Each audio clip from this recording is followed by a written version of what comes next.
kemarin kita kan ada acara pelatihan. Kita nanti akan continue dalam acara pelatihan tersebut. Kita eventnya insya Allah rencana sih ada.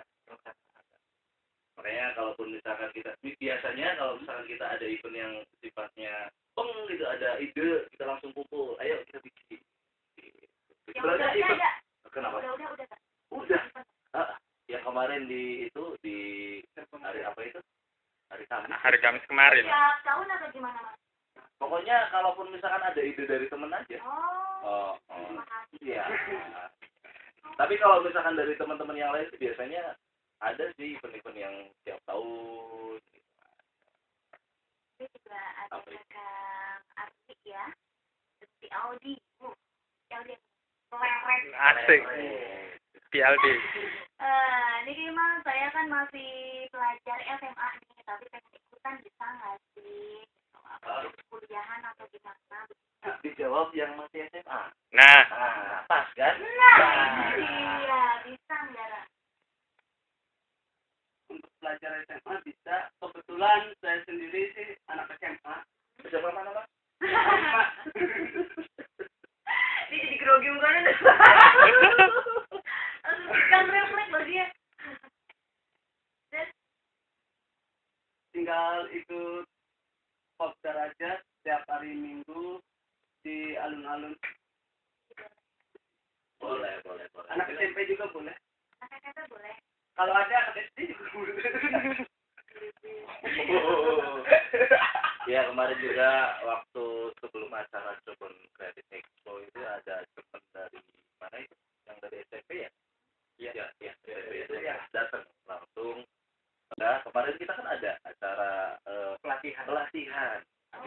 Kita nanti akan continue dalam acara pelatihan tersebut.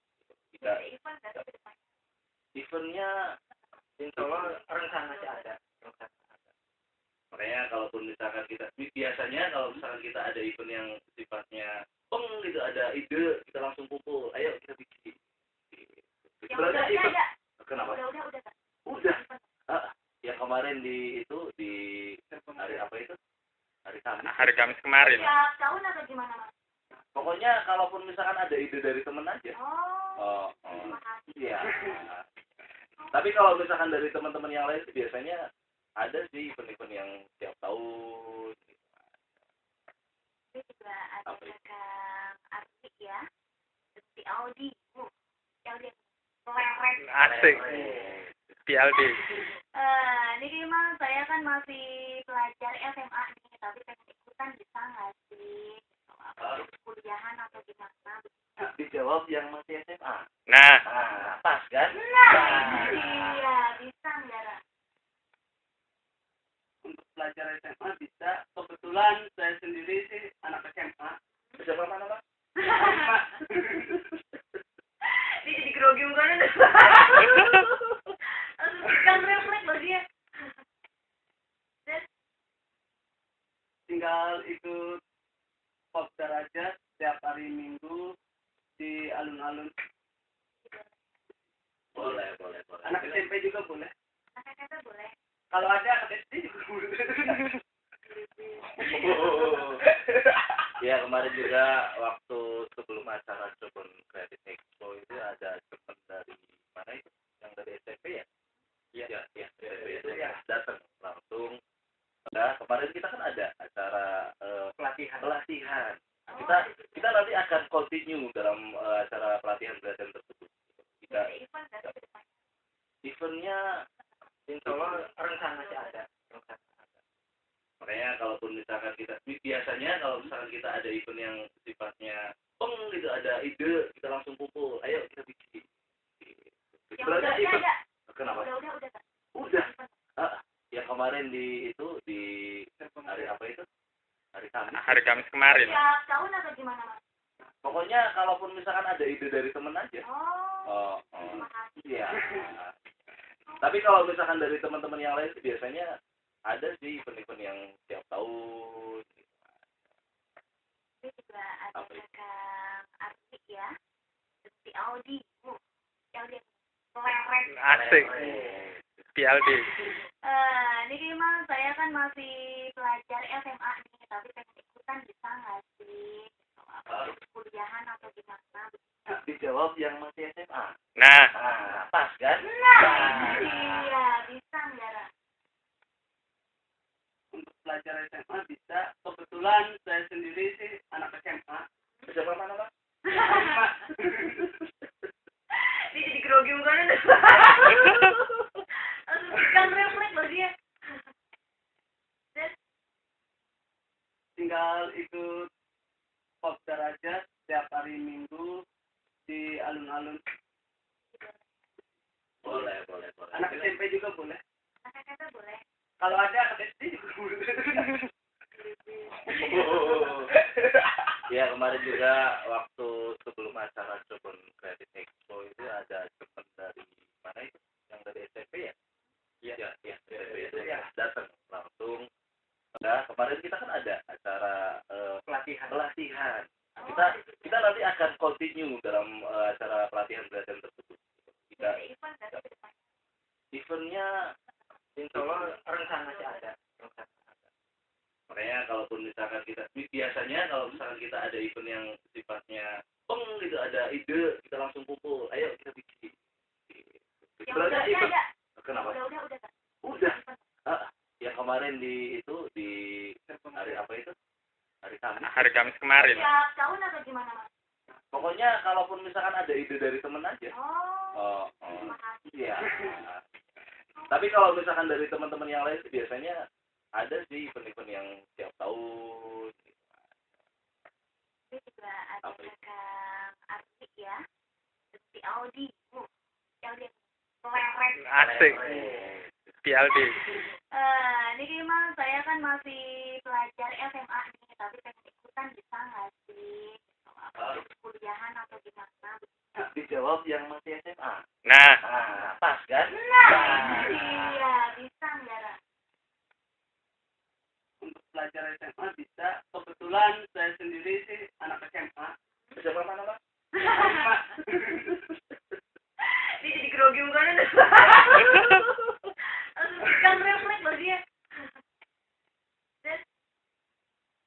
Tinggal ikut kopdar aja setiap hari Minggu di alun-alun. Boleh. Anak SMP juga boleh. Anak kata boleh. Kalau ada anak SD juga boleh. Ya, kemarin juga waktu sebelum acara Jepun Creative Expo itu ada teman dari mana itu? Yang dari SMP ya? Iya, SMP itu ya datang langsung. Nah, kemarin kita kan ada acara pelatihan. Kita nanti akan continue dalam acara pelatihan tersebut. Kita eventnya insya Allah rencananya ada. Makanya kalaupun misalkan biasanya kalau misalkan kita ada event yang sifatnya gitu, ada ide, kita langsung kumpul, ayo kita bikin. Sebenarnya event kenapa? Udah. Yang kemarin di hari apa itu? Hari Kamis. hari Kamis kemarin. Tiap tahun atau gimana, Mas? Pokoknya kalaupun misalkan ada ide dari temen aja. Oh. Terima kasih. Iya. Tapi kalau misalkan dari teman-teman yang lain sih biasanya ada sih event-event yang tiap tahun. Ini juga ada Kang Arti ya. Si Audi. Audi. Leret. Asik. PLD. Ini memang saya kan masih pelajar SMA nih, tapi pengen ikutan bisa nggak sih? Apa kuliahan atau gimana? Dijawab yang masih SMA. Nah, Pas kan? Iya, bisa nggak, Ra? Untuk pelajar SMA bisa. Kebetulan saya sendiri sih anak SMA. SMA mana, Pak? Dia jadi grogi mukanya deh. Kan refleks loh dia. Tinggal ikut kopdar aja setiap hari Minggu di alun-alun. Boleh. Anak SMP juga boleh. Anak kata boleh. Kalau ada anak SD juga boleh. Ya, kemarin juga waktu sebelum acara Jepun Creative Expo itu ada teman dari mana itu? Yang dari SMP ya? Iya, SMP itu ya kemarin kita kan ada acara pelatihan. Oh, Kita nanti akan continue dalam acara pelatihan tersebut. Kita ada event dari ke depan. eventnya insya Allah rencananya ada. Makanya kalaupun misalkan biasanya kalau misalkan kita ada event yang sifatnya gitu, ada ide, kita langsung kumpul, ayo kita bikin. Yang Sebenarnya udah event ada. kenapa? Udah. Udah. Yang kemarin di hari apa itu? Hari Kamis. Hari Kamis kemarin. Tiap tahun atau gimana, Mas? Pokoknya kalaupun misalkan ada ide dari temen aja. Oh. Terima kasih. Iya. Tapi kalau misalkan dari teman-teman yang lain sih biasanya ada sih event-event yang tiap tahun. Ini juga ada Kang Arti ya. Si Audi. Audi. Keren. Asik. PLD. Ini memang saya kan masih pelajar SMA nih, tapi pengen ikutan bisa nggak sih? Kuliahan atau gimana? Dijawab yang masih SMA. Nah, Pas kan? Iya, bisa nggak? Ra?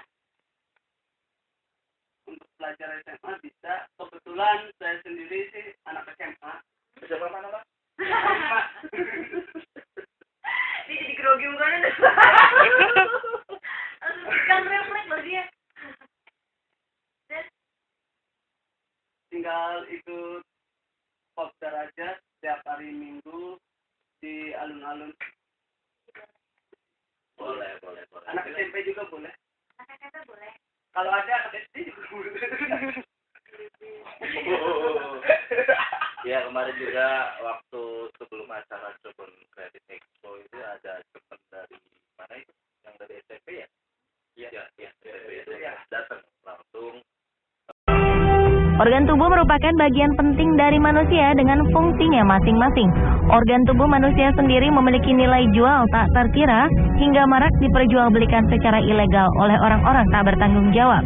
Terkadang untuk mendapatkannya para pelaku tersebut mencurinya. Namun ternyata tak hanya orang biasa saja yang menjadi korban pencurian organ tubuh ketika telah meninggal.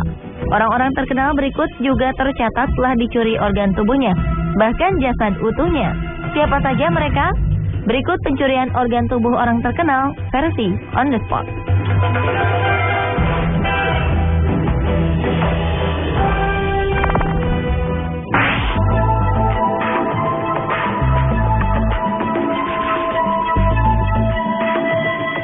Majelis Nasional Perancis akhirnya bersedia untuk mengembalikan kepala mumi 16 orang suku Maori yang terdapat di berbagai museum mereka ke negara asalnya, Selandia Baru.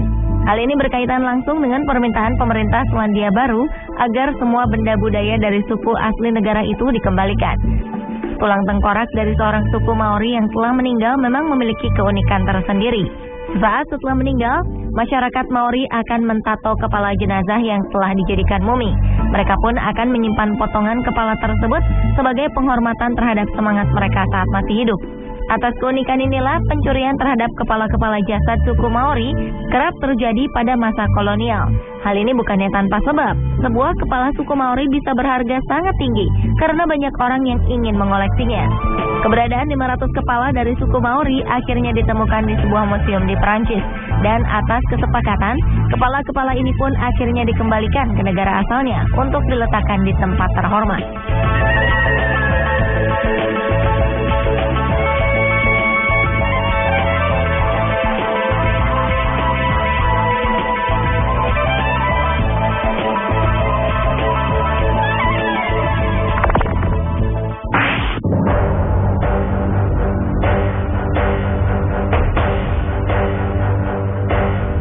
Pencurian organ tubuh orang terkenal selanjutnya adalah Geronimo.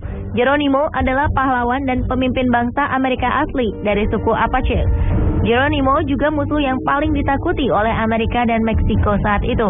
Selama 30 tahun, ia selalu berhasil lolos dari kejaran musuh yang menjajah tanah yang ditempatinya. Hingga akhirnya ia ditangkap pada 1886.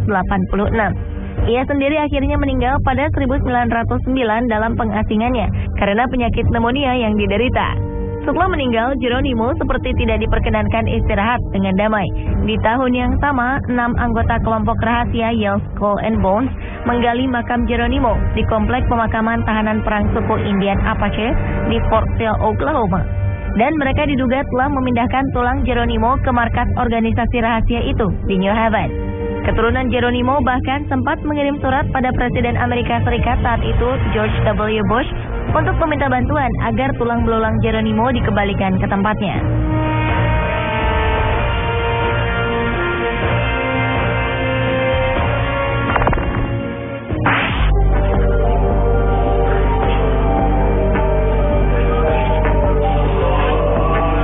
Berikutnya adalah pencurian terhadap jantung Ratu Inggris periode 1533 hingga 1536 Anne Boleyn. Anne dan Raja Henry ke-8 menikah pada 25 Januari 1533. Kemudian Anne dinobatkan sebagai Ratu Inggris pada 1 Juni 1533. Anne melahirkan seorang putri, Elizabeth ke-1, namun ia gagal untuk menghasilkan ahli waris laki-laki, sehingga membuat sang raja menjadi frustasi. Pada bulan April hingga Mei 1536, Raja Henry menyelidiki dan menuduh bahwa Anne berkhianat dengan rakyat biasa. Dan pada 2 Mei, Anne ditangkap dan dikirim ke Tower of London. Ia pun dipenggal 4 hari kemudian di Menara Hijau. Sang raja meminta jantung Boleyn diambil. Henry kemudian menyimpan jantung Boleyn dalam kotak berbentuk hati yang diletakkannya secara rahasia di ceruk gereja di Suffolk. Jantung itu kemudian ditemukan kembali 300 tahun kemudian, tepatnya pada 1836, dan dikuburkan kembali di bawah gereja itu.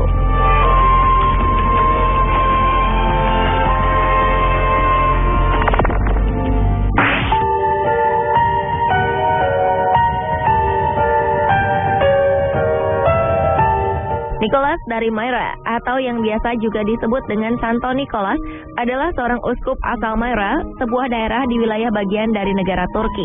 Menurut sejarahnya, Nicholas yang lahir pada 15 Maret 270 ini adalah seorang santo baik hati dan penyayang anak-anak.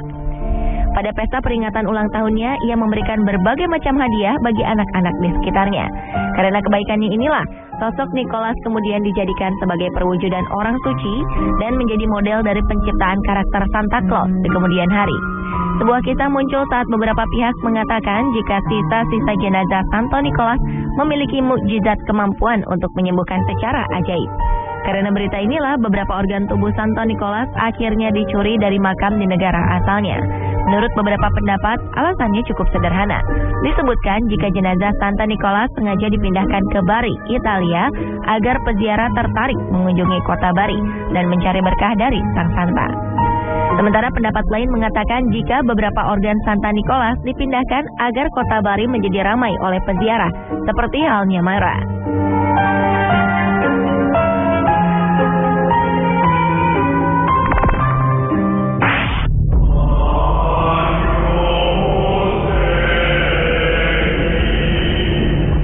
Tokoh pemimpin Italia Benito Mussolini tewas pada 28 April 1945 di usianya ke-61. Ia adalah diktator Italia periode 1922 hingga 1943. Ia dipaksa mundur dari jabatan Perdana Menteri Italia pada 28 Juli 1943 setelah serangkaian kekalahan Italia di Afrika. Setelah ditangkap, ia diisolasi. 2 tahun kemudian, ia dieksekusi di Como, Italia. Namun 21 tahun setelah Benito Mussolini dieksekusi, Amerika Serikat memberikan bagian otak Mussolini kepada istrinya, Rachel Mussolini. Dalam catatan Rachel, ia menceritakan bahwa dirinya menemukan Amerika telah mengambil separuh otak Mussolini dan menjelaskan bahwa Amerika harus mengetahui apa yang membuat seseorang menjadi diktator. Pihak keluarga terkejut saat Amerika mengambil sebagian otaknya. 43 tahun kemudian, cucu Mussolini, Alessandra Mussolini yang duduk di Parlemen Eropa, memberitahu polisi bahwa seseorang menjual botol kaca di mana tersisa otak dan darah Mussolini di situs online dengan harga 15.000 euro atau sekitar 190 juta rupiah. Pihak pengelola situs pun kemudian langsung menghapus daftar penjualan ini.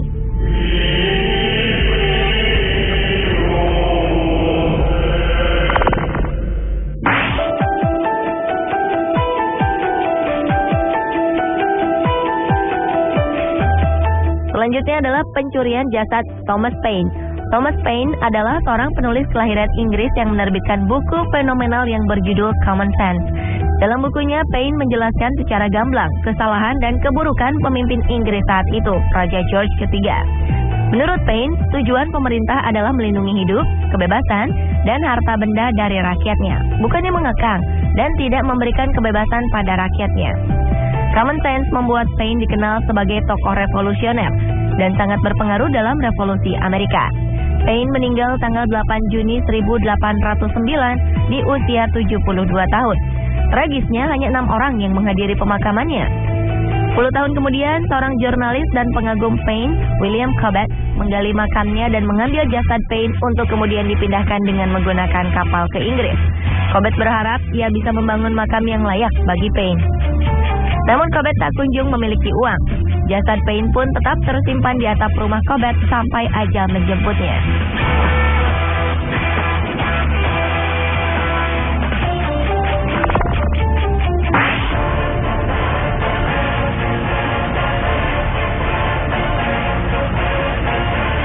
Berikutnya adalah pencurian organ tubuh yang menimpa pemimpin militer Prancis yang berperan penting dalam revolusi Prancis, Napoleon Bonaparte. Pemimpin kelahiran Pulau Korsika 15 Agustus 1769 ini meninggal dunia pada 5 Mei 1821 saat menginjak usia 51 tahun. Namun, fakta cukup mengejutkan didapat pasca meninggalnya sang pemimpin. Dokter yang melakukan otopsi pada Napoleon diduga telah mencuri alat vitalnya dan memberikannya kepada pendeta di Pulau Korsika. Pada 1927, alat vital tersebut dipamerkan di Manhattan. Dan pada 1977, seorang urolog atau dokter spesialis saluran kemih dari New Jersey membelinya seharga $3.000 atau sekitar 31 juta rupiah dan menyimpannya hingga ia meninggal 30 tahun kemudian. Putri sang urolog, pewaris alat vital Napoleon itu, kini menawarkannya kepada siapapun yang berminat memilikinya dengan harga sekitar $100.000 atau sekitar 1,1 miliar rupiah.